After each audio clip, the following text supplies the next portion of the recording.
Hey guys, Pastor Greg Locke here. I want to share something with you that just happened to me a few moments ago in the airport. And as I was headed down to the gate, I passed a store. One of the ladies that worked there was standing just at the edge of the store. She had a little uniform on, just waiting for some customers. And I just kept on walking. I had my earbuds in. I was listening to worship music, just caught up in the presence of the Lord. And after I passed her, I got that overwhelming sensation from the Holy Spirit. You know what I'm talking about? It's almost that breathiness. Your heart starts beating. You get that pit in your stomach. And the Holy Spirit said, you need to go back and give this lady this specific word, and it will change her life. I didn't know who this lady was then or now. And so I thought, well, she's going to be busy. But just as I got ready to walk away, that customer walked away, and the Lord said, now is your moment, son. And I walked over and I said, ma'am, I know this is going to be strange, but I have a question. When I passed you, the Lord wanted me to come back and say something to you. And so I'm going to ask you this question.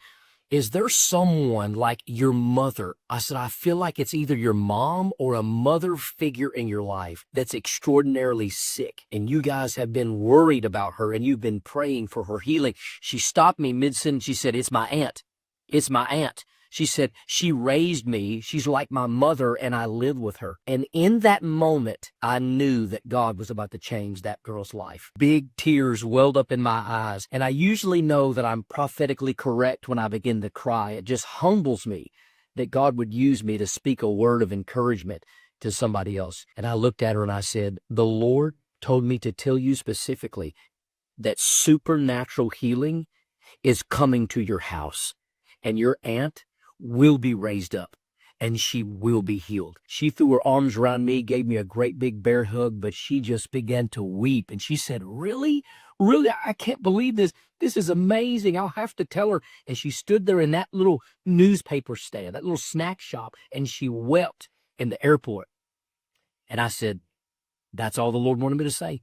Supernatural healing is coming to your home. Believe it and receive it. It's not about me being prophetically accurate. It's about you, me, all of us obeying the still small voice of the Holy Spirit. But maybe, just maybe, you're watching this, you're like, man, we need healing in my house. I declare unto you that healing shall come to your house. That somebody is watching this that's going to be healed of a sickness or disease. God's going to touch you watching this video right now. So listen, obey the still small voice. Don't second guess yourself. Don't talk yourself out of what the Holy Spirit talked you into, because not only is it going to change your life, it's going to change somebody else's.